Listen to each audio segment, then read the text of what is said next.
Today on the LA Food Podcast. Tariffs, tariffs, tariffs. It's the word on everybody's lips this week. And as you'd expect, every food media outlet in the country published some sort of breakdown of what this means for restaurants and the food industry at large. Father Sal and I sift through the noise to distill what this means for LA restaurateurs and diners alike. Also on this episode, we issue a correction from last episode, we recap a beefy meal at the newly opened Matu Kai in Brentwood, and we dive deep on Meghan McCarron's piece for the New York Times tracking how the decline of middle-class restaurants, think Red Lobster, Chili's, Outback Steakhouse, and the like, speaks to a worrying trend in American dining. In Chef's Kiss Big Miss, there's the closure of an iconic Greek restaurant, the launch of a questionable celebrity sauce brand, and the announcement of a brand new Vince Vaughn flick that hit a little too close to home for yours truly. As always, please consider leaving us a review or rating wherever you listen to podcasts. I'm your host, Lucas Servodio, and without further ado, it's time to chow down.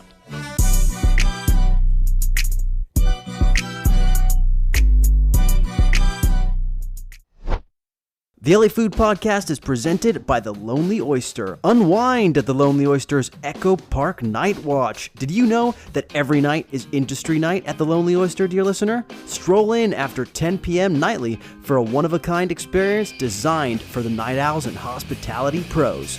Indulge in $12 handshake cocktails, expertly crafted liquid chef concoctions, delicious late-night hot bites, and chef's choice dozen oysters. More than just a place to unwind, The Lonely Oyster warmly welcomes industry professionals, providing a space where like-minded individuals can connect, relax, and enjoy the camaraderie that comes with the late-night scene.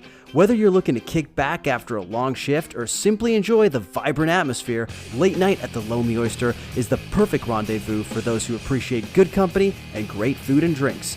Don't miss this nightly affair and let the good times roll at The Lonely Oyster.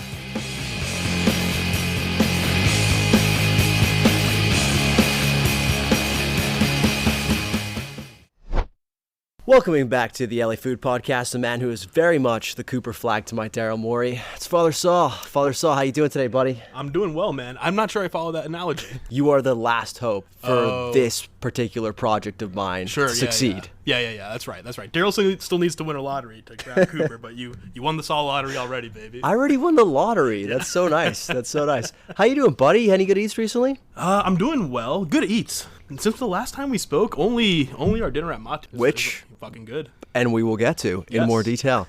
In more detail, as they say. Pretty much the same for me. I think the only other meal that I think is worth mentioning is I checked out Mustard's Bagels. Have you heard of this spot? I saw you post a 10-second review. Yeah. What do you think of the 10-second reviews? 10 seconds. I'm on the fence. Yeah. It has more like Instagram story vibes than posts. Yeah. I feel like I need a solid 15 from you to get anything useful. To feel something? Yeah. Otherwise, I'm like, what was this?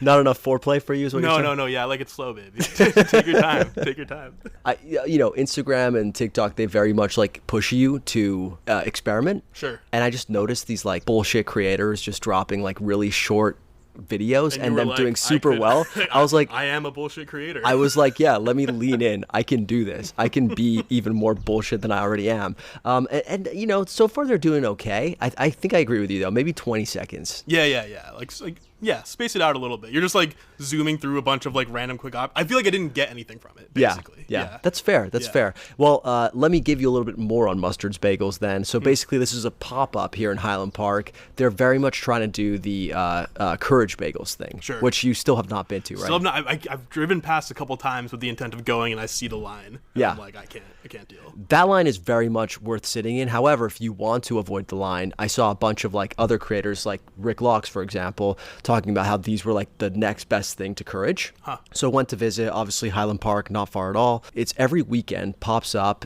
Typically they do pre-orders, but sometimes walk-ups are fine, and this weekend walk-ups happen to be fine. So we went there, we got a few bagels. They're very much in the spirit of Courage Bagels. Like, meaning? They are thin, crispy, charred, light, definitely not like a thick, dense, chewy bagel. Yeah. But something was off. Like, just something was a little bit off. Like, when you bite into the bagel, you get a lot of crust. and the inside feels very like almost non-existent. Whereas at Courage Bagels, it just tastes like a perfectly baked piece of bread, right? Like not hard to chew at any moment. It feels like maybe Mustard's is trying to achieve the charred, crispy bagel thing and leaving their bagels in the oven a little longer. But ultimately, I'm not sure that really serves how it eats. I like you in your bagel era, I gotta say. Dude, bagel era. It feels like you're cheating on burgers with bagels a little bit. It feels like you were wishing this was a bagel countdown year. I think the only way to make a relationship with burgers survive for sure is to have a mistress, basically. Yeah. It's like did you see White Lotus season 2? I did. It's like the Theo James relationship where like they need to like basically cheat on each other to survive as a wedded couple. Right. That's what I feel like with burgers. Sounds super healthy, bro.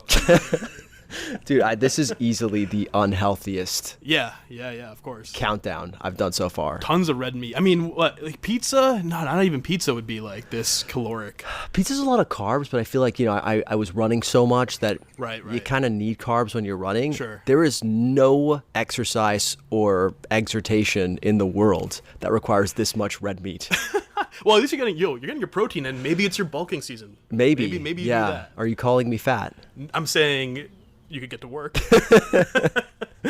Look, man, before we get to work on the actual topics that we're supposed to discuss on the podcast today, we actually have to issue a little bit of a correction from last week's episode. I have no idea what this could be. No guesses? No, wait. What did we even talk? We talked about the Tesla thing. Well, if you recall, we talked about LA Taco Madness. Oh, right. Of course.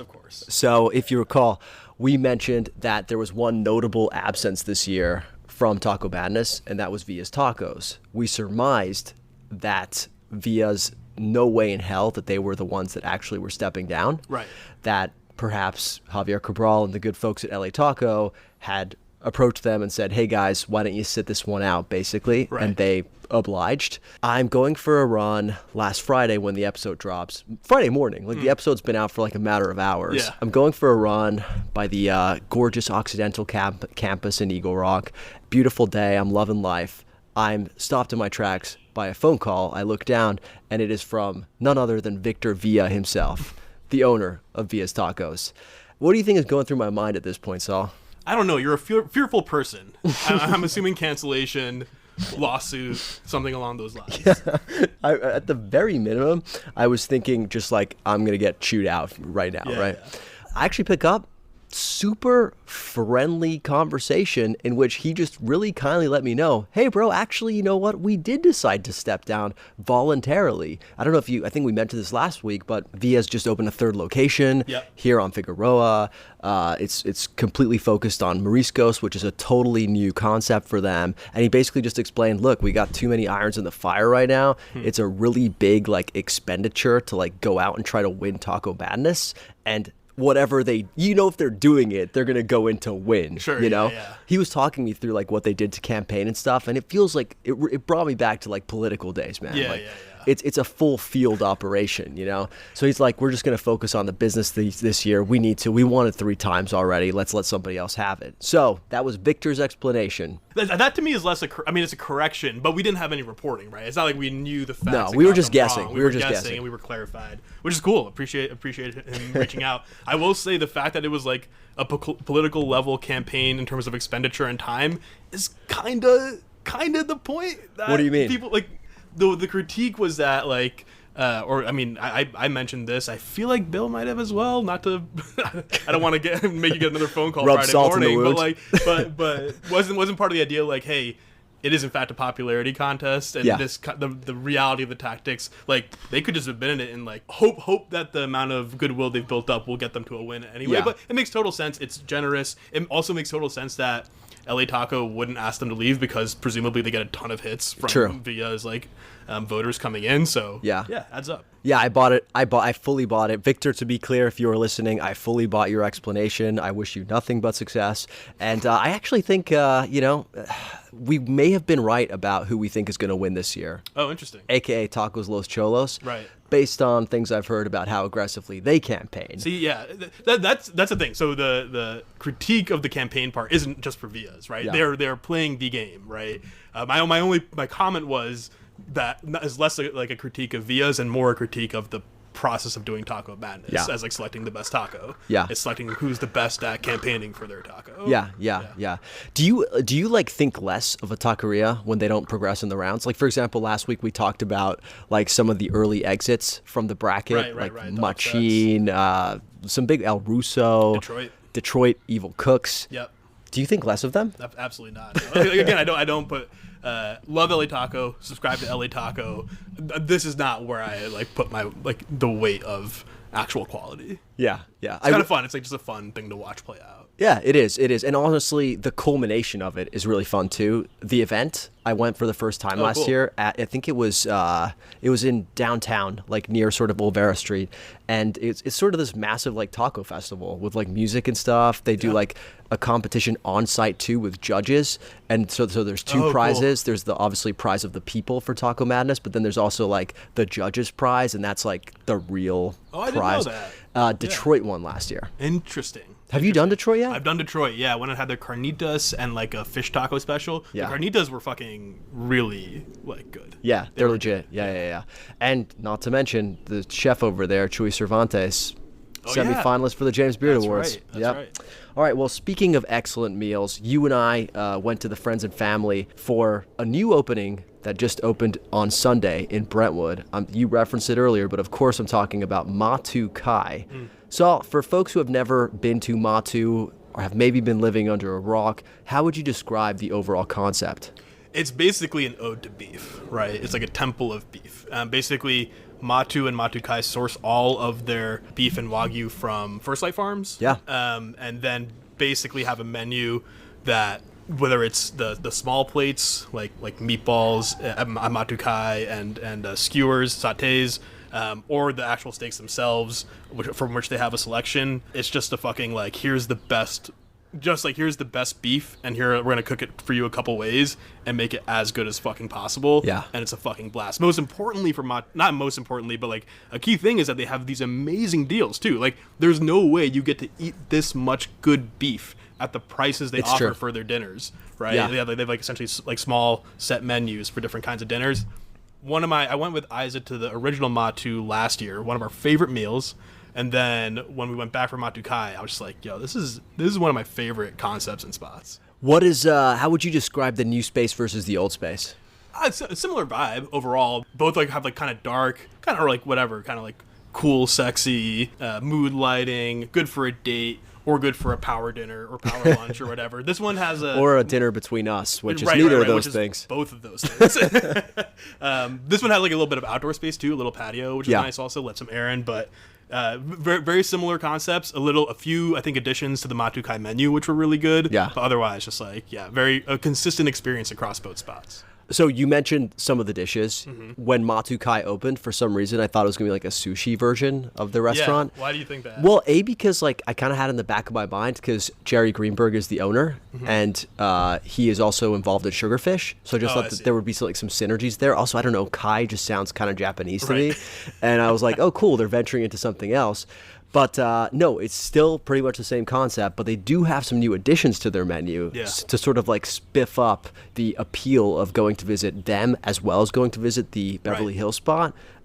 We tried several of their new dishes, including the meatballs, the sautés made with tenderloin, the beef brochettes. Yep. We tried their tahini salad, of course. I think those are all the new dishes we tried. Caesar, yeah, I think those are the ones, yeah. What, any of those stand out to you? I mean, all of them were fucking good. The sauté with crying tiger sauce, that was like, and this is fucking corny to say, that you had a bite of, and you're like, oh, this is a fucking sexy dish. It was. Like, literally, because it looks more charred, and therefore maybe it might be a little chewier, right, as you get into the skewer. Fucking melt in your mouth, but with all the flavors still hitting. Oh my god, it was a really, really good dish. Yeah, it was excellent. And actually, I think spoke with Chef Scott afterwards, and he was telling me that like they marinate it for an ungodly amount of time in order to like give it sort of that really, to tenderize it and make it really kind of like deliver on that sexy mouthful. Yeah, which is a sentence I love to say out loud. But yeah, that was a special dish. Also, I really appreciated the meatballs. Yeah. The sort of unique thing about the meatballs is that a lot of times you're going to get a meatball at an Italian deli or Italian restaurant, and it is a combination of different types of meats. You know, they mix their beef and their pork and their veal, right? They give it more flavor. Here, they just basically, they only use beef, Yep. and the cuts that they're using, the way they craft it, it's a true, like, distillation of beefy essence. Yeah. It's kind of like a good metaphor for the overall restaurant. I guess so. Yeah, the meatballs, I will say the meatballs of the things we had was the most, like, a little random feeling. Yeah. Because of the tomato sauce, which, The like... tomato sauce was the Yeah. one thing. Right. Yeah. I mean, it was still good. It was still delicious. And Yeah. you could easily have it with the rest of the meal. But everything else is so either a salad or so purely centered on Yeah. like the quality of the beef, and this meatball was too, as you're mentioning, but you also have so much tomato flavor, Yeah. which is like a different profile from most Yeah. of the other menu items. And I feel like if you were to subscribe or ascribe one cultural influence to Matu overall, I'd probably say it leans more Asian. Like even before the new restaurant opened, at the original Matu, I'm pretty sure there was a Thai steak salad on the menu because Chef cool. Scott has spent a lot of time in Thailand. He loves that type of food. Also, like when the bone broth hits the One of my favorite, more restaurants should do this shit. Yeah. Like the every meal, unless you go a la carte and don't order it, opens with like a small cup of bone broth. Yeah. 24-hour bone broth. Oh, like one of my favorite ways to start a dinner. Yeah, Like it's amazing. literally, it makes you feel like warm, welcome. It's like this meal is about to hit. It's the perfect, essentially a amuse-bouche sort of thing. Yeah.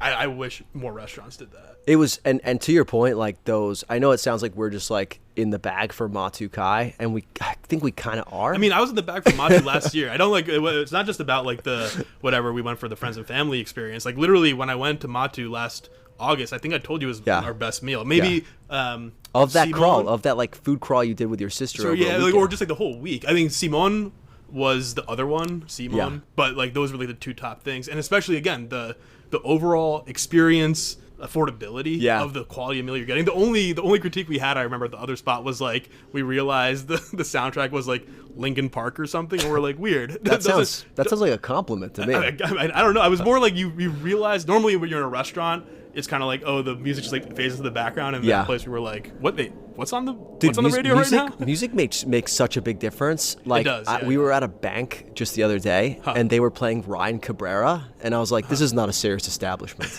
I was like, I cannot make financial decisions Right. here. You know, it really No such issue, by the way, at Matu Kai. It was sharp, but It was sharp. It was sharp. Yeah, I don't even remember the music. But okay, look, we were invited to the friends and family, right? And I feel like one thing they ask you when you go to the friends and family, because it's very much like a trial run, right, for Right. service. Like, do you have any sort of suggestions or like constructive criticisms? I might have in the moment, but I can't think of any. First of all, we should also shout out our waitress. What was her name? Claire? Claire, maybe, from San Diego, gave Yeah. us some great recommendations for our upcoming trip. Yeah. Really, really great service there. I don't think I had really anything specific aside from I pointed out the tomato sauce Yeah. thing, which again isn't an issue. It's just like, hey, Yeah. you're like it's just like a part of the menu. My only thing was it's a no tipping establishment, and I really wanted to like. We got such great service Right, that I right. wanted to like tip. Your biggest criticism is that you weren't able to give them enough money. Yes, yeah. Matu Kai, let us give you more money. So this is a serious question. Is Matu, and by extension Matu Kai, the most underrated restaurant in Los Angeles? I don't have enough of a sampling to say that. I don't think. I think it is an underrated restaurant for at least where we are in the city, right? It's one of those things where I feel like restaurants like that, like high quality sort of like power dinner / like Beverly Hills, Brentwood establishments, like they go quiet because they're like, I think a very specific community goes and patronizes those places. I like have to go out of my way to get to like a Brentwood or even like sort of a Beverly Hills, so it's maybe not on the map as much as it should be in terms of like again, just the quality of food you're getting relative to price, Which is $87 for their Matu dinner per person. which is 5 dishes. I think. 5 dishes. and a steak, like a amazing wagyu steak. Yeah. for $87. I mean, crazy. look, it's still not cheap, but like for what you're getting, it's Dude, you crazy. can't walk out of like Chipotle these days for under $50 Yeah, yeah. sometimes. Yeah, So yeah. like it's really not that crazy. Sure, totally. And we're going to get to it, but with tariffs, Oh, baby. that might even be higher. Yeah, I think that Matu is one of those restaurants that if Jonathan Gold was still making the 101, Sure. it would be on. It's weird to me that it wasn't on. Yeah. Well, it's never, I don't think it's ever been on. Right. I mean, I don't know why, but like it's the kind of, I mean, LA has so many restaurants, right? Yeah. Like so many places to recognize. We talk about this all the time with the 101, but it is a place, even if it was like in the 90s, Yeah. it belongs there. Yeah. Well, in the 90s, it would have been like space age, bro. Nobody was doing that in the 90s. I mean, like, it's between 90 and 101. Oh, yeah. Sorry. I thought you were taking us back in time, and I was like, this dude's an idiot. Okay, so overall, people should go to Matu Kai. Go check out Matu Kai. Go check out Matu. Go check out Matu. Yeah, don't forget about Matu, okay? All right, look, it's unfortunately the time of day where we have to move on to talk about the topic that everybody's been talking about this week. And I'm talking, of course, about tariffs, the dreaded T word that's been on everybody's lips this week. Just about every food media outlet published a story or two on the impact.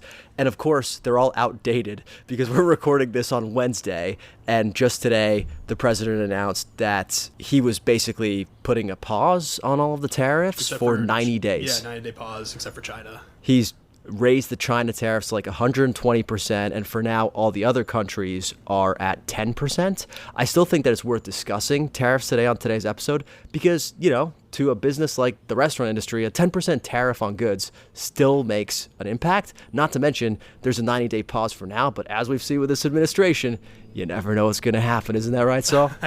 Even with the news of the pause, which no idea what to make of what's going on there. But regardless, the impact on relationships with producers and suppliers overseas, as well as planning for the year, remains. So yeah, still worth discussing. Yeah, so one of the most insightful articles that I read on this topic was published by Eater. It was penned by Jaya Saxena and Bettina Maclintal. They spoke with 3 food businesses about what the tariffs mean for them. They spoke with Burlap and Barrel, a spice company, which when they spoke to them was facing a 46% tariff on their top-selling cinnamon from Vietnam. They spoke with Natura, which is a restaurant and retail supplier that imports products like white asparagus and tomatoes for restaurants. And finally, they spoke with a restaurant called Tuk Tuk Snack Shop. It's a Sri Lankan restaurant in Kentucky that relies on Sri Lankan specialty goods for many of their signature items. Now, across the board, the subjects of the piece were scrambling to figure out how they were going to adjust their businesses so they don't have to pass on the entirety of those tariffs onto consumers. But some of the key themes beyond that to emerge were as follows. 1, certain businesses are obviously going to be more impacted than others, depending on which countries you do business with. 2, many businesses, because of the uncertainty, are going to start defaulting to safe bets, meaning that they're going to not experiment as much with like new menu items or like innovating with new concepts and stuff like that, and really doing the tried and true things that they know are money makers. And 3, you know, a lot of the argument that some people have been making in favor of tariffs is that domestic businesses are going to benefit out of this. Turns out that might not actually be true because of all of the sort of like run-on impacts that the tariffs have, especially in the short term, right? So when you're reading these pieces and reading between the tea leaves of everything going on, what do you see as the major ramifications for LA restaurants specifically, even with as little as 10% tariffs? Reading between the tea leaves is not a phrase. You know that, right? Did I mix metaphors there? It's reading between the lines, or and reading the tea leaves. Yeah. I like to read between the tea leaves. I'm going to read between the tea leaves for you, baby. I mean, look, I don't know. I don't know if I know anything more specific about LA restaurants than anyone else, right? It's like for those restaurants or consumer product, food consumer product places that rely on ingredients or product from overseas. The shock, even with the tariffs going away, the kind of shock to the system is severe, right? Yeah. Like even in the piece in Eater, and as well as a few others that we read about, like for example, wine tariffs, the impact of the policies of the administration was making it really difficult for them to know how much they'd be able to order or what they'd be able to order, like going into the summer or all the way into December, right? Yeah. Prepping their things. Certainly, I'd imagine this puts a damper on new, like concepts for international restaurants and stuff like that, especially independent, maybe small business ones with thin margins. That puts, I would imagine, a lot of those on the rocks, right? Yeah. If they were going to open. It was interesting how the responses immediately, it sounds like each of these businesses has to communicate to their suppliers in other countries and like begin negotiating how they're going to distribute those costs. Yeah. 1, and 2, basically like kind of save the relationship. One of the quotes from the piece was, the U.S. has from one of the businesses said, the U.S. has a reputation around the world for being a good trading partner in rural areas that we've been to. If the people we work with don't know anything else about the U.S., they know it's a good destination for their crops. They know they make more money. They take a lot of pride in knowing that it's available here. That has changed very quickly, very radically. Yeah, that was the spice trader. That was sourcing their cinnamon from Indonesia, right? I think that's right. Yeah. And also, by the way, to your point about the domestic shift, like, we don't and can't produce spices here. We don't, like, or not easily, right? Yeah, so there's like not a real clear replacement. Nor do we need to. Is the thing, I mean, right? That's just like that's basic sort of economic, I think, theory. Not that I'm an economist or anything, but yeah. So I know it makes me. I mean, obviously, it's yet another straw on the back for restaurants who are already facing all the other,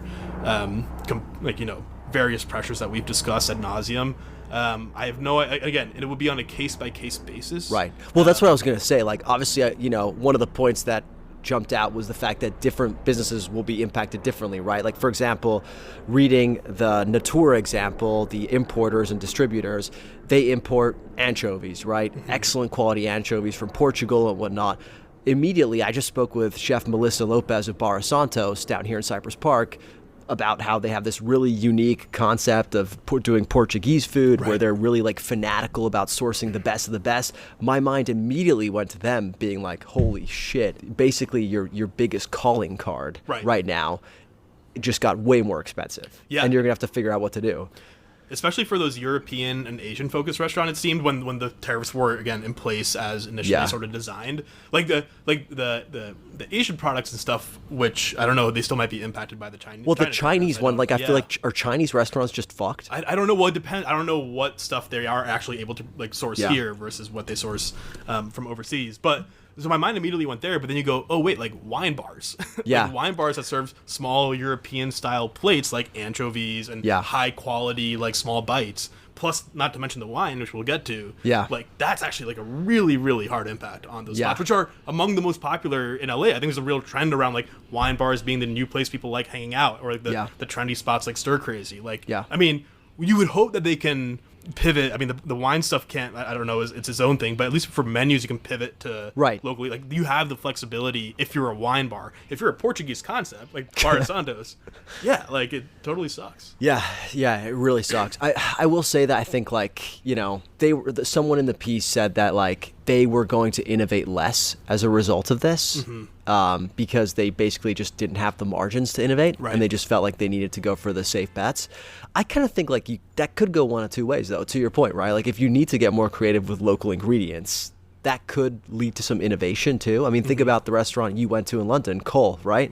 It's all about doing Mexican food with super hyper local British ingredients. So you could see innovation spring out of this too. But the thing is, and they mentioned this in the piece as well, domestic prices might also be impacted. Yeah, right. Like so, even with the import tariffs, maybe super pricing out the international ingredients or supplies, there are potential impacts on domestic things as well. One, you're going to have a greater. I mean, if a bunch of people all start having to buy tomatoes in America, I suppose the price of tomatoes can go up. Well, not to mention just that, but also supply is an issue because, like, like they were talking about olive oil. Europe is really good at producing olive oil, not just like the super high quality stuff, but also just the sort of more just like general use oils that a lot of restaurants use for like cooking and not actually like serving raw, right? They mentioned that there's some great olive oil producers in California, like Cordo olive oil, for example, but they don't produce at the same scale as those places in Europe do. So already it's more expensive because it's being produced here in America with American laws and stuff like that, right? But in addition, you factor in the fact that they don't have the production capabilities, so naturally, if there's more demand, their prices are going to go up too. It's kind of just everybody's fucked. Yeah, I get. I mean, again, glad to hear the pause. I guess hopefully that puts some respite on it, and hopefully, whatever happens going forward, like at least considers that like there are some things we cannot replicate here. Right. I just worry that like everybody was freaking out when the tariffs dropped. It sounds like a bad Kanye album. They dropped like on Monday, but like. Now that they've been pushed back and that they've been reduced to 10%, people will think like, oh, we're fine now, right? I actually think when you look at restaurants, right, And we've seen that they are already at the brink. They're, because of the strikes, because of the fires. This feels like the straw that could break the camel's back. And I just think people need to be hyper aware of that. That like, okay, just because they've gone down from 46% to 10% in some cases, doesn't mean we're out of the woods here. That 10% can still make a huge difference for all these restaurants. It can. It does. Of course it can. I will say it does sound like the 10% is a bit easier to negotiate. Obviously, it's not ideal, I guess, but it is like negotiable. I think there were tariffs in the first Trump administration around 10% 20, as well. I think they were close to 20 especially for wine. Yeah. And they were able to, like, essentially, like, sort of, I guess, negotiate that. Still, of course, not ideal.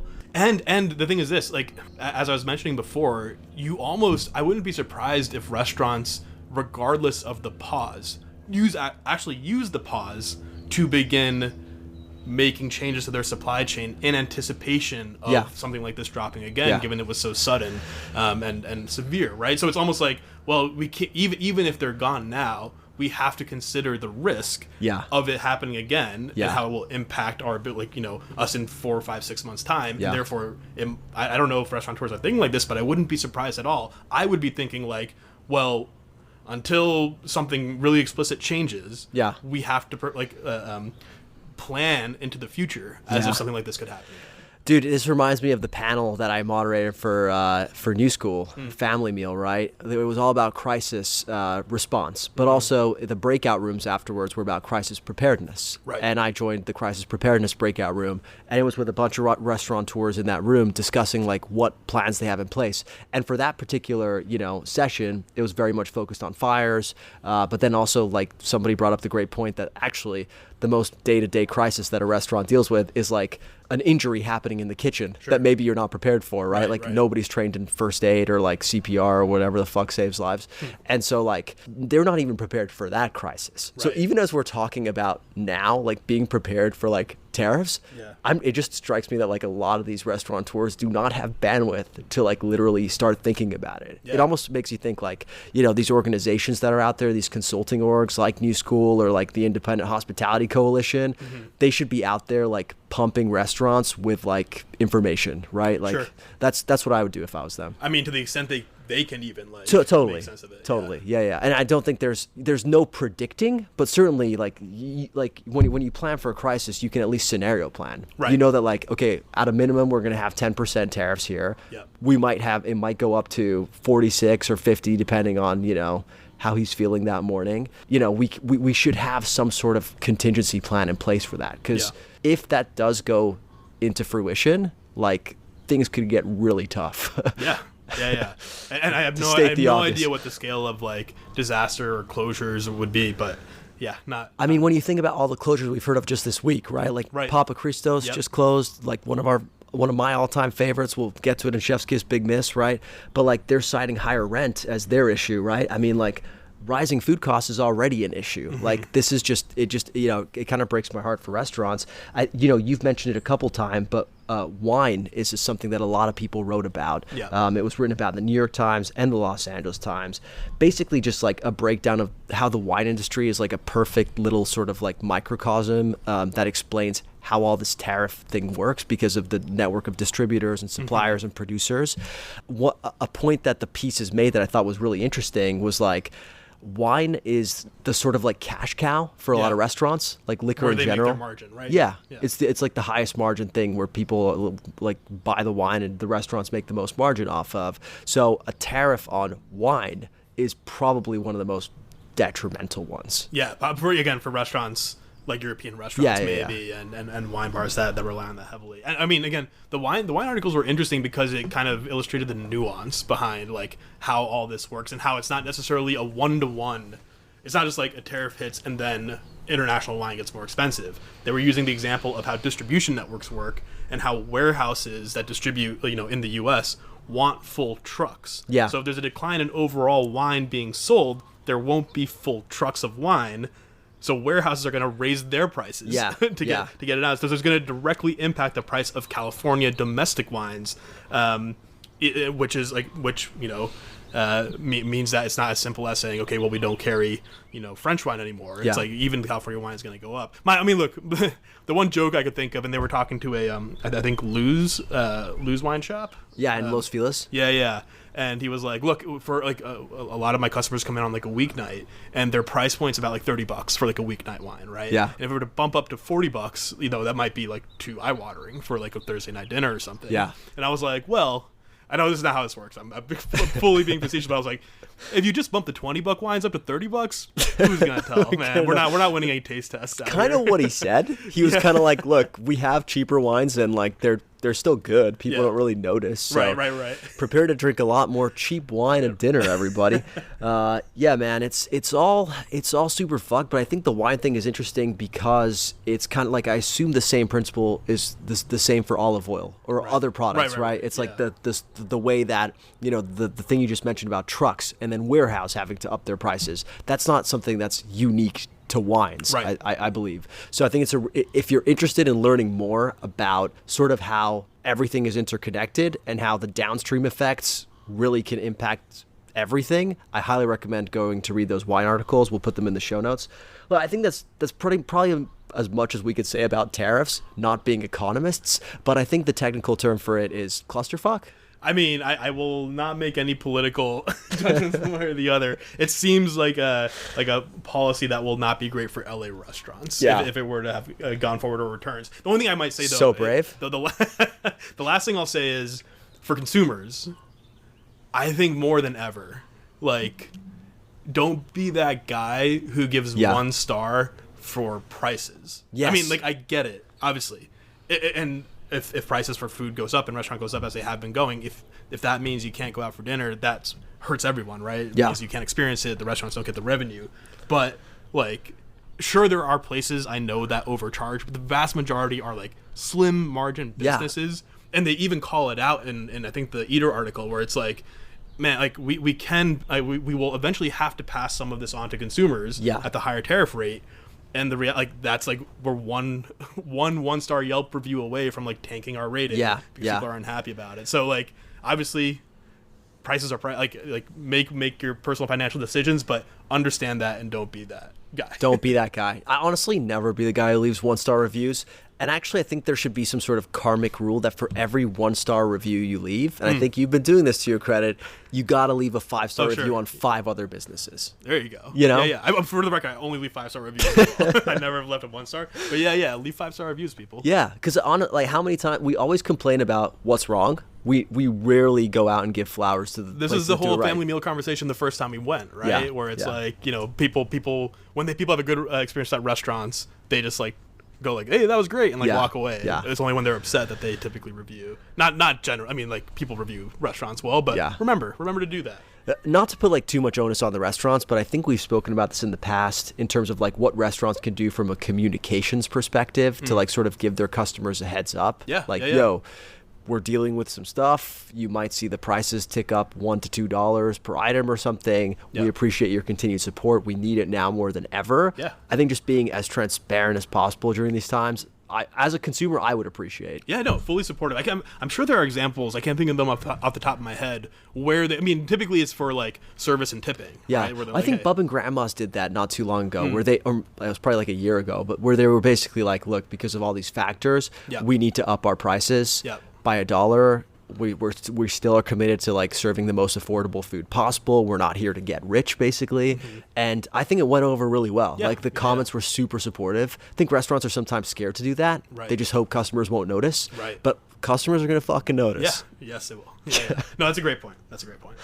All right, that's enough of tariffs for today. I did want to talk to you about another major article I saw this week that I thought was interesting.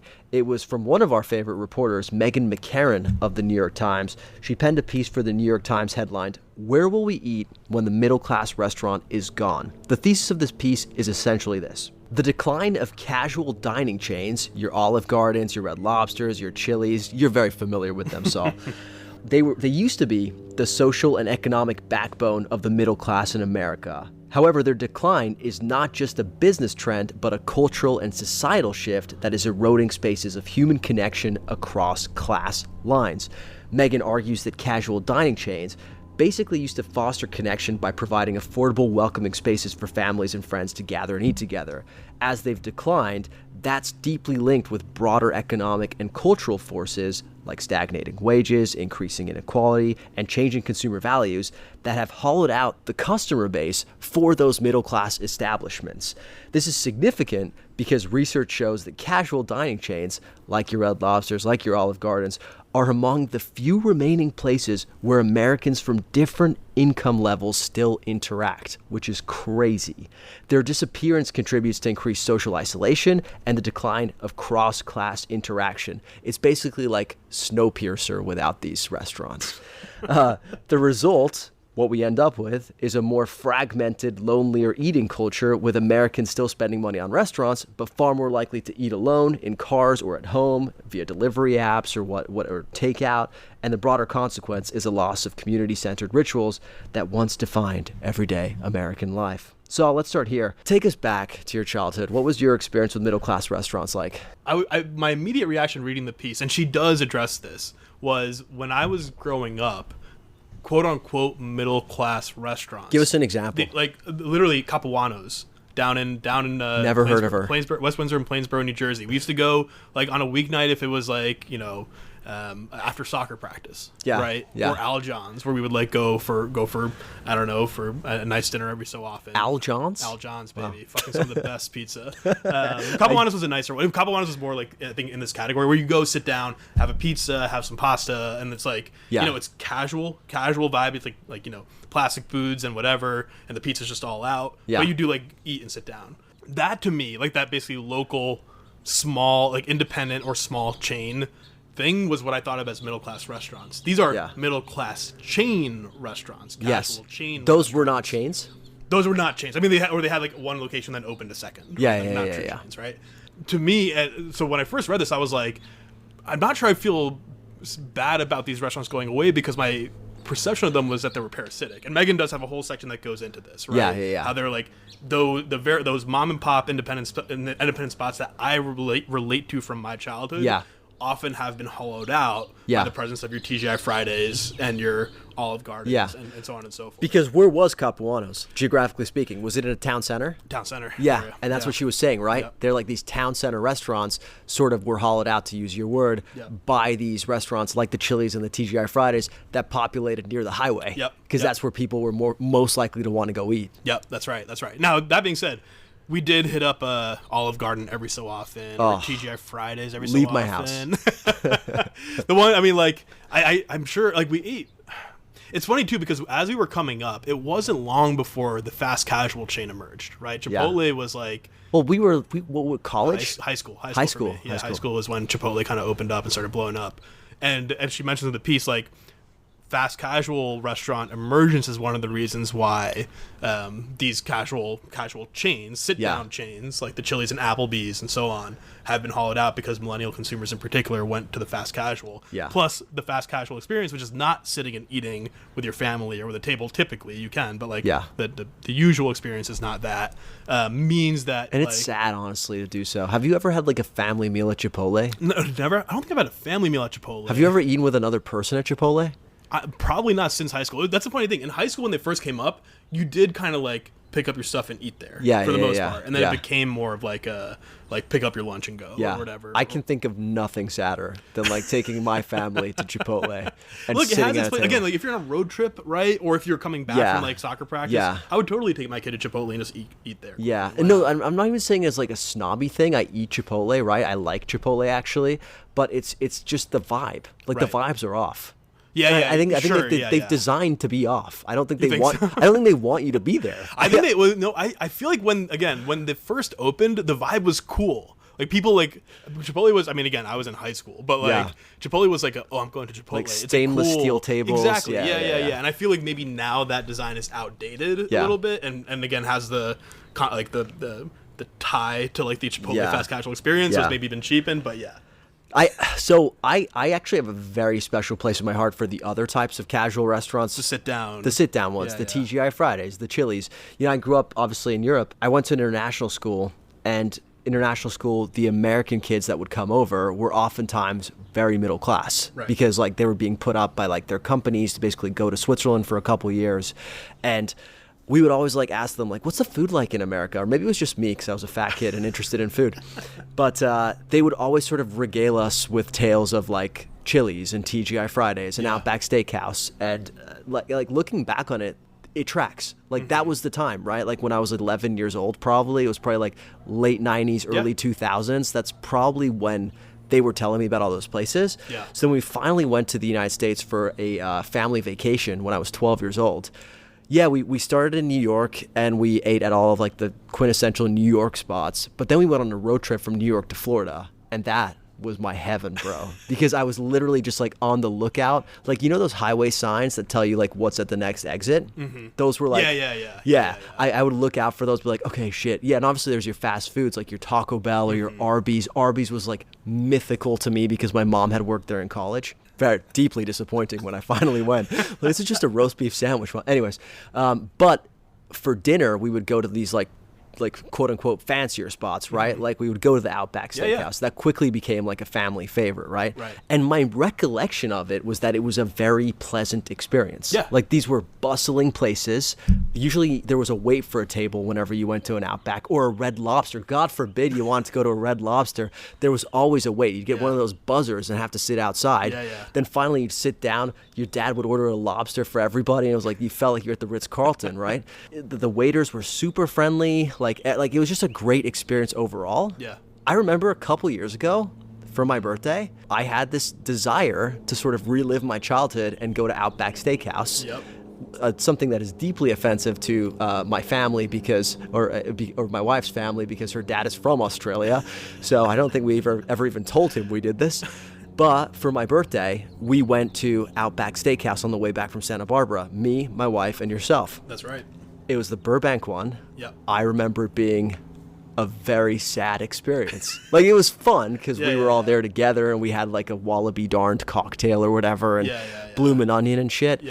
But overall, it was just a lot seedier than I remembered. It just felt worn out, you know, like as a thing. Like it just and the food obviously like just was shitty. Like there's no other way to describe it. Like part of me was grappling with the fact, is that just because I am a snob now and I go to like nice restaurants? I'm sure that's part of it. But reading the piece made me feel a little more validated because it sounds like there's been a tangible, measurable decline in these chains. I would think so. I mean, literally the businesses are struggling, which means that probably a lot of the factors that go into the experience and product have gone down as well. When I was a kid, TGI Fridays and Olive Garden, fucking eating like kings, bro. I mean, like that was like we would beg for Olive Garden. Like it was the best. Breadsticks, is that what you... the breadstick and unlimited pasta. I went to Olive Garden and they had like 9 pastas or something, and it's unlimited pasta, and I was like, I'm gonna eat every single one of the 9, and my mom's like, do your best, bud. And I started with fucking fettuccine alfredo. And I was like, no, I'm done. Strategically, it was a bold move, but also I feel like in your mind, you're like, if I can take these down, I can do anything. Really, that's right. So the piece itself, basically pointing out that the overall decline in people having places to go, or even the habit and desire to go and sit down with family, friends, strangers even, right? Like at a bar. I'm assuming when it talks about like the different class interactions, I'm assuming it's at the bar of these places. I don't know, like... it's not even interactions, though. I feel like they're talking about just these people physically being in the same space. They're just like the argument of the piece is basically like Americans from different cultural socioeconomic status brackets, I don't know what you call it. They are literally just not even in the same physical spaces anymore. Because what you've had is sort of like these spaces don't exist anymore. It's either you have like people who are going to eat like fast food or delivery apps at home, or you've got people who are going out to like quote unquote fancy restaurants in Los Angeles. That can be anything from like, you know, Spago to like, I don't know, Found Oyster, right? Which isn't fancy, but you're still gonna pay $150 per person, right? Not cheap. There's no more middle ground. Or that's what they're arguing. I kind of think in a city like Los Angeles there is, and we'll get to that. But the fact that there have been studies that show that these are your TGI Fridays, your Olive Gardens, your Red Lobsters are a few people, not where these interclass interactions are happening, just where they're in the same space. Is wild. Right. Yeah, no, I think that's right. And I would also, when we get to the LA conversation, I bet even the arguments you're going to make for the most part, I'm sure it's super economically segregated here. Yeah. Regardless. Yeah. That was an interesting piece. Again, the main thing as I read it, the only reason I was squinting my eyes is because I was like, so you don't. Okay. Well, I was like, it's it's a notable trend and an interesting insight and deep dive into the loss of these places, and I think the proliferation of them in the first place wasn't a good thing. It was because it hollowed out the town center. It in a lot of places hollowed out the town center, independently owned mom and pop shop, right? And it kind of replaced that more, I don't know, just organic and diverse experience that you could have across the country, and instead you just have an Applebee's or Chili's at every rest stop, right? And so I it's an interesting, I mean, it's a whole trend, right? Loss of independent mom and pop spots where people might interact in the town center, down to the chain restaurants that are by the highway. We lose those now. But even I don't know, and again, I'm not a regular consumer in my adult life of these places, so maybe I'm just not aware, but I wasn't we've lost a huge part of our social fabric. Well, yeah, but I guess the question becomes, okay, what replaces them though? Right. Because okay, I can totally buy your argument that's okay, TGI Fridays coming in to replace your mom and pop diner in Lexington, Kentucky is a bad thing. I'm down with that argument. However, at that TGI Fridays or Chili's or whatever, you're still getting affordable options for people to sit down together as families, go out and be together. Yep. What's replacing that now though is eating alone. Right. According to this piece, it's people, getting takeout, eating at home alone. Even if you have a family, you're just kind of doing a sad desk lunch while you guys play video games or something, right? Is that true? I mean, this is the image that the piece conjured to me. It's not what we do in my house, not in this house, but I assume in some homes that is what happens. And so, to me, that is they link in the piece to a study about the happiness index, and I think earlier this year, America slid down the happiness index significantly. I think it was 24th, whereas in the past it's been as high as 9th or 10th or something like that. And one of the main sort of causes and drivers of that, according to the study, was that people are eating alone more. Right. And meals are when people connect, and it's a huge contributor to overall happiness in life. And literally, it's gone to the point where the CDC has recognized this. Yeah, I remember this. Yeah, and they've tried to do stuff to encourage people to have meals with other people. Yeah. So to me, the question isn't, was TGI Fridays replacing the mom and pop shop a good or bad thing? We can have our opinions on that. It's just what is happening now is the worst. It feels like. Yeah. No, I think it's also, it's not just down to these restaurants, right? There's the broader, I guess, cultural trend of social and physical isolation. Yeah. Especially post-COVID, I'm assuming, but even before then, due to the way people I don't know, and that's interesting, because that is, I think, an even better critique of the piece. It's I don't take issue with necessarily the whole question of whether these restaurants disappearing is bad for society. I'm down with that argument. It's just chicken or the egg, meaning are they disappearing because people are dining out less because we're more isolated, or it's not because these places are disappearing that we are more alone. I think it makes that clear. I think you can make these I don't think she's saying TGI Fridays is gone, so we're unhappy. That's fair. It's more that these, how the chains have been impacted by the broader by cost, food restaurant costs, right, and also just broader trends in how people eat and what people want. It's more so the fact that these are disappearing is an indication that bad shit's going down. I guess so. Yeah. I guess so. It's and the question you raised earlier, I mean, and a general, I think, other aspect of this is that I feel there are so few public places where people can casually hang out and interact. Yeah. Right. Affordable sit-down restaurants might have been one of them, but I don't know, even public parks and there's a whole host of things when you go to a walkable city and you're I can go on a whole rant about this. Yeah, Mexico City or something. Yeah, exactly, right. And you go to Park America or Park Mexico and people are interacting and go out, whatever. Even if they're not interacting, they're just fucking together. Yeah. You know what I mean? Like, just like in public. Anyway, I feel like that's like a whole other thing. But no, but it's really connected to what I wanted to ask you, because like while I was reading this article, I was like, yeah, okay, this probably resonates in like flyover country where like TGI Fridays was the only game in town. But like now you have in a city like Los Angeles. That's disrespectful, man. Like a little to TGI Fridays or flyover country. Flyover country.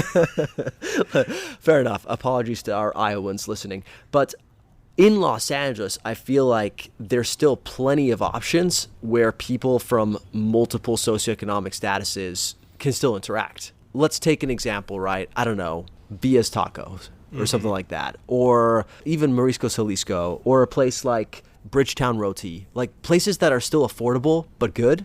Like it's not just the super rich there, and it's just not economically disadvantaged people there who can only afford tacos or something like that. You get foodies who have all kinds of incomes. You've got people who are craving tacos and live in the neighborhood. Like in a city like Los Angeles, I feel like this is less so the case. I think so Bridgetown Roti is a fast casual place, so it doesn't necessarily like you just mean in terms of like any establishment where people of different classes go and meet. Yeah. I would argue for the most part, I feel like taco trucks might be one of the few, honestly, because and like street the last food, bastions street food, but you have to remember in LA, broadly speaking, like the neighborhoods are often economically like or getting increasingly economically homogenous, right? That's the impact of gentrification. Yeah. So even if you're at like or I don't know, like. How often is someone from Venice getting dinner in Englewood? Maybe a bunch more now. Yeah, Englewood's but also gentrifying. realistically, like once a year. Right. And so I think that's more the like LA is a tricky one where sure you might be maybe particularly at lunchtime in like DTLA or something. I don't know, but like for the most part, even then I feel like it's not quite the same point or the same phenomenon as what she's describing here. Yeah, well, but the phenomenon that she's describing is more so the tendency for people to eat alone. Sure, yeah. So you think people are eating out more in LA? I'm sure they are. Yeah. I guess it's again, I just come back to this notion of like if you want to eat with other people, you can do it. In LA, there's options. Sure. Like what I mean is like you're not necessarily priced out of doing so. Like you can meet up with someone at a taco truck. You can meet up with like there's lots of different options. Right. But again, I think that's specifically the example you use, right? Like. Not everyone can eat out at nice restaurants in LA, right? Even like mid-tier restaurants. Taco trucks might be the one example. Yeah. And that's also like a relatively unique regional phenomenon in the US. Yeah. Right? Like there's not a lot of places like in the Northeast where there are just taco trucks. Yeah. I mean, they have like halal food trucks and stuff like that. Yeah. But I don't know. I feel like it's not quite the same. I also just like the more we talk about it, the more I'm like, what the piece suggests. It doesn't make this argument explicitly, but what I see as I see the piece, or what I'm taking away is we need to make it easier, as we've discussed, easier and more I don't know, accessible for independent mom and pop places to be able to survive. Which is not, I mean, it's on the consumer too, right? So if people don't want it, they don't want it. But like we talk often about how difficult it is for restaurants to open and all the associated costs and all that. Like really, what I hope we go back to is like more of a I don't know. This feels like the perfect opportunity for government to step in because, like, we've identified this is a massive public health crisis, right? People eating alone. We've identified that restaurants are really struggling and that they've really, like, especially with all the outside economic factors that, frankly, have nothing to do with whether you know how to run a business or not. This feels like the perfect time to splash some universal basic dining income on people. What do you think, bro? I mean, look, I love it in concept. I don't know if governments have that money to spend these days, but I would absolutely take it. You could just do, but it almost reminds me of, I can't remember where, I think it was like a Nordic country or something had like a, because their like childbirth rate was dropping, they like started subsidizing vacations for couples so they would like fucking have kids. I think it's because it's really hard to like legislate. Dude, like vacation is like the last place you're gonna want to have a kid. Well, you don't have the kid while you're on vacation. No, yeah. You create the kid. Right. I don't know. I just feel like on vacation you're like, oh, this is so nice. If we had a kid, this would ruin it. You know? Oh, sure. You're gonna. Yeah. I don't know. People get swept up in the moment on vacation. Not me. Look, we've talked about a lot of depressing things today, so I feel like it's about time we move on to Chef's Kiss, Big Miss. What do you say? Let's do it. After 77 years of serving the Pico Union community, family-owned Greek restaurant Papa Christos announced it will be closing its doors for good on May 4th. Saul, this is obviously terrible, and I urge everyone to get to Papa Christos at least one more time before its closure. But knowing how you feel about Mediterranean food, I'm curious as to whether you think Greek food is generally a chef's kiss or a big miss. Huge fan of Greek food. Really? Yeah, because they're doing it right, man. They're not doing like Muhammara or trying to like do some weird comp. They're like, hey, we got Mediterranean ingredients. We're gonna make them good. They're not trying to like take some good shit from South Asia and like do a bastardized version of it. Yeah, exactly. Greekman's, I'm a huge fan of. I've ordered from Greekman's a couple times at Silver Lake, and you took me to Papa Christos back in the day. Do you remember that? I don't. Literally, I think it was in 2014 even. Maybe. Or, like, were we not living together? It was before we lived together, and you were Why like, did I take you there? When or why? You were just like, this place is dope. We're gonna go. And we met Papa Christos. We ate there. I was like, this is great. But wow. I mean, was it me, you, and Sammy? I can't remember. I think there was a third person there too. Huh. I can't remember who it was. Or it might have been like, I don't know. I can't remember who it was. But like, you fully went out of your way. You're like, it was one of the first things I did with you. And you were like, there's one thing you need to know about me. And that's, we're going to eat at Papa Christos. I was like, all right. It was very cool. Yeah, Papa Christos was huge for me back in like college. Because it's very close to USC, right? And very affordable. Great place to like take your family when they're in town, like just very rambunctious. I remember my dad having a great time one Friday night because they like brought out the dancers, and he always just like goes crazy for that shit. And the food's great. I mean, I would always get the octopodaki with their potatoes, octopus dish. Shout out to my friend John Greek octopus Bisciano. with some potatoes, man. Yeah. It's every time. Dude, I'm gonna go before they close. Yeah. I'm saying it now. On God. Okay, next one. So it sounds like Greek food. Yeah. Chef's kiss. Yeah. Okay, good.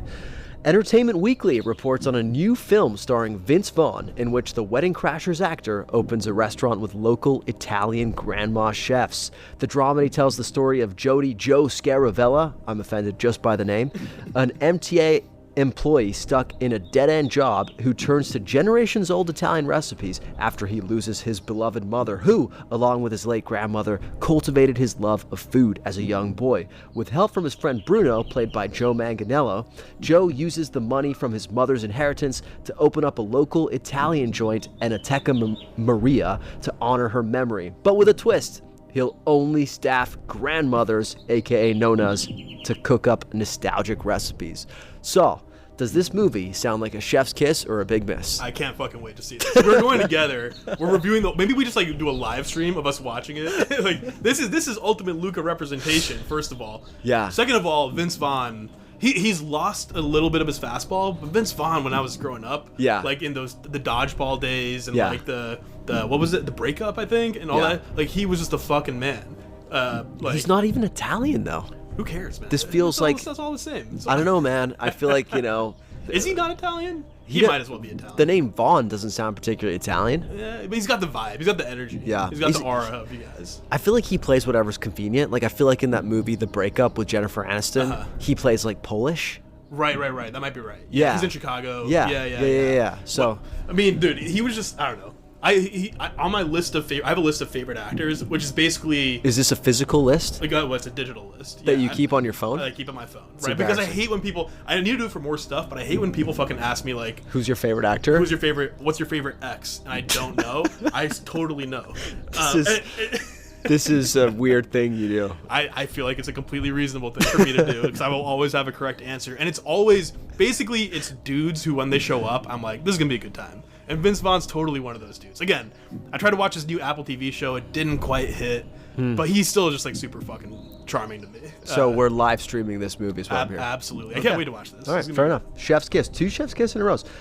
Cookbook author turned mayo influencer Molly Baz announced the opening of her very own vegan fast food restaurant in Portland. Faceplant, as it is called, will serve familiar classics like cheeseburgers, fries, and nuggets. The burgers at Faceplant will resemble a McDonald's burger. The patty goes out somewhere between a smash and char-grilled burger. The classic comes with ketchup, mustard, pickles, and cheese, while the more deluxe option adds in tomatoes and a vegan mayo-based burger sauce. So, plant-based drive-thru helmed by Molly Baz, who herself is not vegan, by the way. Chef's kiss or big miss? I don't see why it wouldn't work. Like you sent this to me with like a skeptical message. I'm like, look, isn't Monty's Good Burger? Is that what it's called here? Mm-hmm. Same idea, right? Like Molly Baz, known brand, Portland, known hipster place. It just depends on whether or not the burgers are good. I'm sure they will be, and if they are, why wouldn't this work? I think there have been enough vegan burger joints to fail where my skepticism is warranted. Case in point, Hart House by Kevin Hart, which recently closed all of its locations. Okay. There's a big difference between like a Kevin Hart celebrity. Like Kevin Hart doesn't fucking cook. Yeah, but Kevin Hart's got money. Makes no sense with his what? Kevin Hart's got money. He can hire the best chef to make one. I mean, I don't know if he did though. The Kevin Hart vegan burger. I'm like, why am I eating this? That's what's fair. going like versus like a Molly Baz burger? It's like okay, like a fucking famous chef is like doing a burger. I bet it's good. And I do think she chose probably the right location for it. Portland. In Portland, yeah. I feel like there's more and more of these spots popping up. I'm sure there have been examples of vegan burger spots failing in the past, but increasingly, I feel like it might be a more and more mainstream option. You know, I'm just always skeptical when the owner, and by the way, Molly Baz is just, I believe, in charge of the culinary aspect of this. She has a partner who's very much sort of the ideator and the engine behind all of this. But he's mentioned that like one of the main reasons you want to do this is to offer like a lower carbon option and to save the planet. I feel like when you set out to save the planet with a vegan burger joint, that's when you get into trouble. You just gotta think about making a delicious burger that can go toe to toe with other burgers. I mean, they're not mutually exclusive though. That's why you bring in Molly Baz to make the delicious burger. Yeah. I don't know why you're being a hater on this. This could totally work. Look. Do I want to eat a vegan burger? No. Have you been to Monty's? No. I mean, dear listener, please write in if you've been to Monty's, and I think we can decide whether Faceplant is going to work. I mean, again, if you served me a burger and didn't tell me it was vegan, I probably, with someplace like Monty's Burger, I probably wouldn't be able to tell, right? Yeah. This famously happened to me with the quote-unquote chicken at, what was that spot called? Veggie Grill? No. Oh, yeah, Veggie. You did Grill? that to yourself. Yeah, it's literally called Veggie Grill. It like literally has a sign outside that says, we're vegan, we're vegan, we're vegan. I did not see this vegan sign. Veggie Grill, I was like, oh, what's going to be in the Veggie Grill? And I was like, oh, there's chicken here. That's great. I don't know why they spell it weird. And then, because it was like the chick, like apostrophe N. Yeah. Got it, ate it, fully thinking it was fucking chicken, until you guys told me at the office that it's not, and I was blown away. Idiot. Absolute idiot. Okay, 3 chef's kiss in a row. Let's see if we can make it 4. Glen Powell of Twister's fame launched a sauce brand, and as part of the rollout, shared his rules for making a BLT. His rules are as follows. 1. Take the bacon out after 10 minutes, lather it in some Smash Kitchen barbecue, which is his brand, and put it back in the oven for 5 minutes. 2. Use brioche for your base. 3. On the outside of the sandwich, ditch butter. Don't do butter, he says, but put mayo on your bread before toasting it. Finally, on the inside of the sandwich, use both mayo and mustard. Saul, does Glen Powell's BLT sound like a chef's kiss or a big miss? It's more I don't love BLTs. This is all just like marketing for his new like consumer product sauce. Which, why is Glen Powell making sauce? I honestly, it's the same with Kevin Hart. Why is Kevin Hart doing vegan burgers? Yeah. This is weird. Are they afraid that they're not going to be able to make movies anymore, and they need to like have a backup option? I feel like that really can't be why. I mean, it's a really strange like I feel like celebrities like having a food. We talked about this in the past, like a while ago. Yeah, they like to have restaurants for access. Right, exactly. So, yeah, but I like think Robert De Niro. That's right. Nobu, That's right. And there were a bunch of examples we went through of like celebrities opening restaurants, and when they do it well, it's fucking cool because they have like it's whatever. Luxury spa, and it's like they're like I said, I think was it Gosling has a couple too. Wouldn't be surprised. I think he like invests in them. They're probably the consumer product good space for food is like 1 so saturated, and 2 sauces.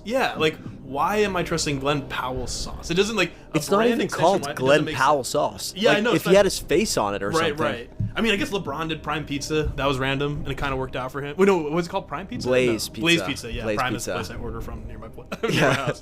But like, so I don't know. It's like a weird trend. I think nothing of this. He doesn't speak to either tomatoes or lettuce in this recipe, which I feel like is a flaw. Yeah, not I mean, important. like, I've heard the argument, I think from Kenji Lopez-Alt, that a BLT is in fact a tomato sandwich, not a bacon sandwich. So I think it's a real big miss here. They did not speak to those ingredients. I like that. So there's things he does that I like. For example, using mayo to like lather up your bread before you actually toast it. Yep. Genius. I love that. Adds a little flavor in addition to the fat.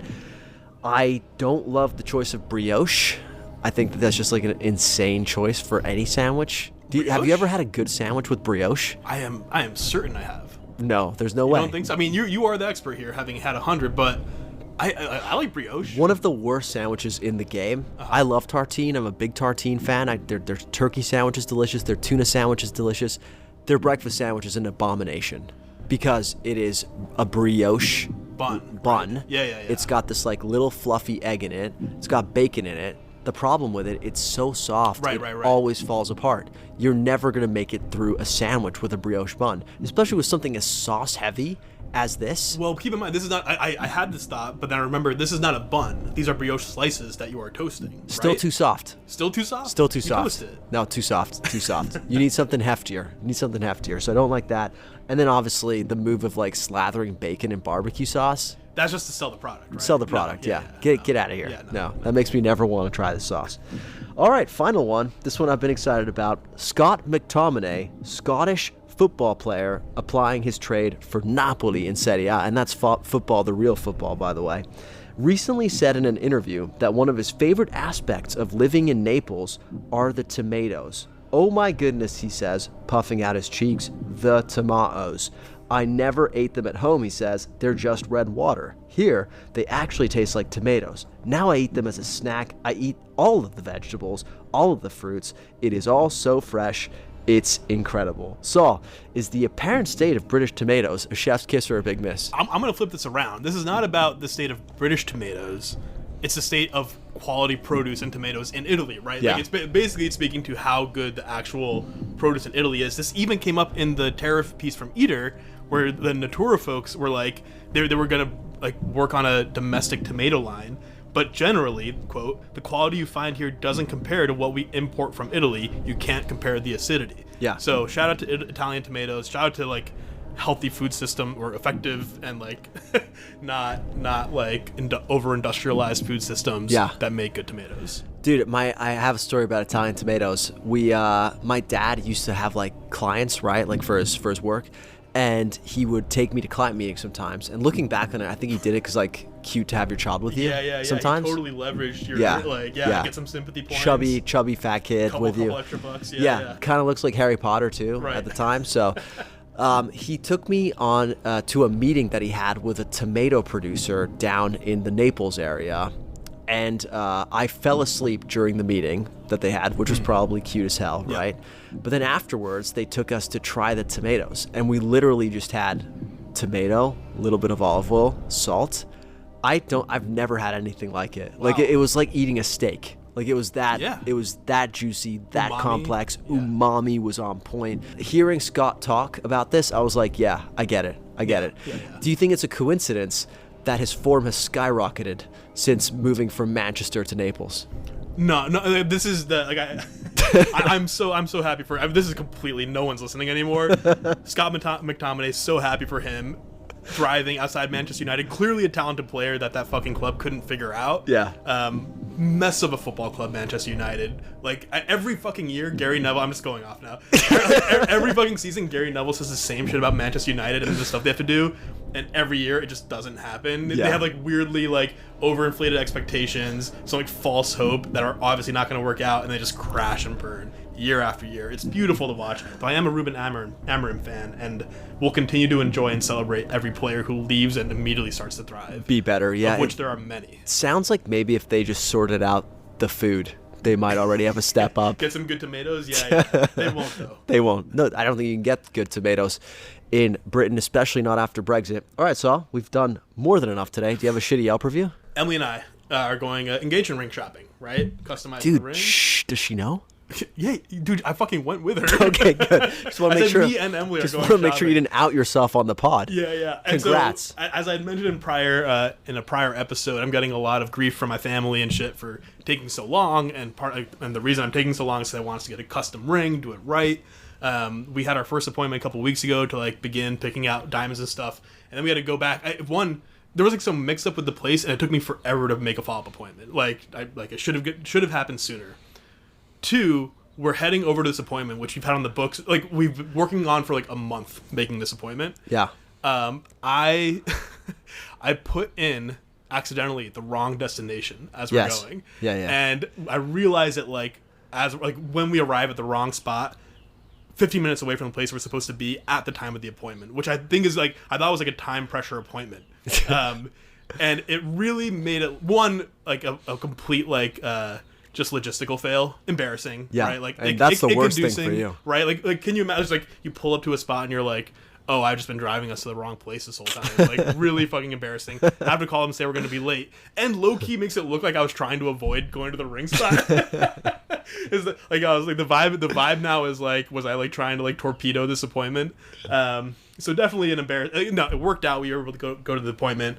We are almost final on a diamond, but like it was for a brief minute there. I hadn't felt that embarrassed in a minute. Yeah. And low-key, I was like I hope Emily's not thinking this is like a Freudian like Google Maps slip. That would be. This feels like the start of a rom-com, honestly, where she does not end up with you. By the way, right. Yeah. I am the like the boyfriend with many foibles. Yes, I keep screwing up. You are the precursor to her Eat, Pray, Love. Right. Exactly. Yes. Exactly. Yeah. That will not happen. But because it was unintentional.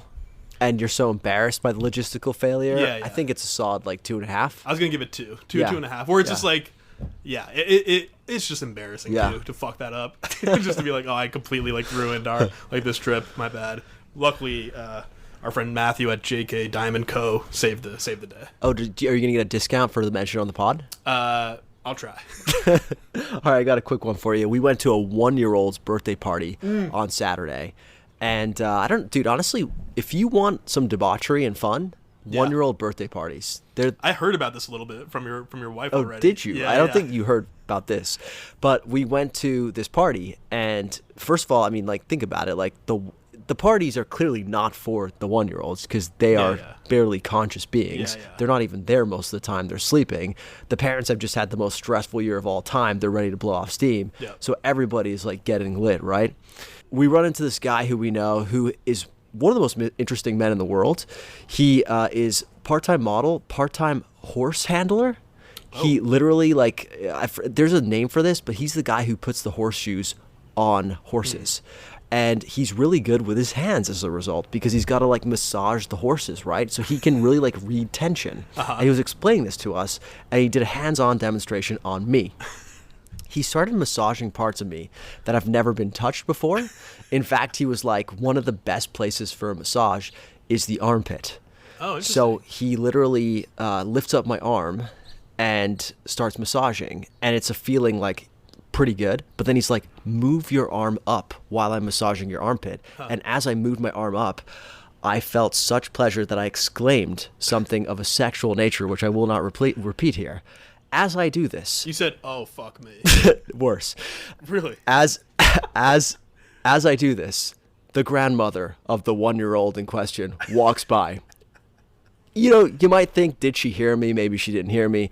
She stops in her tracks and goes, "What did I just hear?" And then just keeps walking.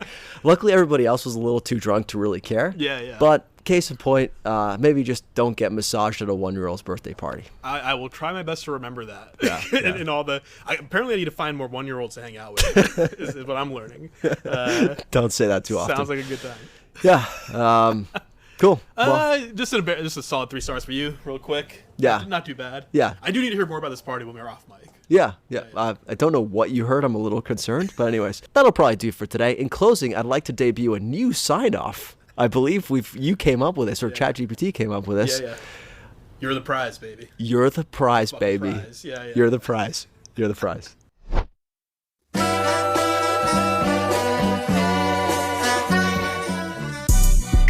Thanks for listening to another episode of the LA Food Podcast. Thanks as always to Father Saul for making the time for us, and thank you to you, dear listener. If you like what you heard today, please go to wherever you listen to podcasts, leave us a rating, review, subscribe. Seriously, all that stuff means the world to us. We'll be back next week with another epic episode, but if you're looking for me in the meantime, you can find me on TikTok, Instagram, Threads, YouTube, and even our website at the LA Countdown. That's TheLaCountdown. You can also find us on Instagram at LA Food Pod. That's LAFOODPOD.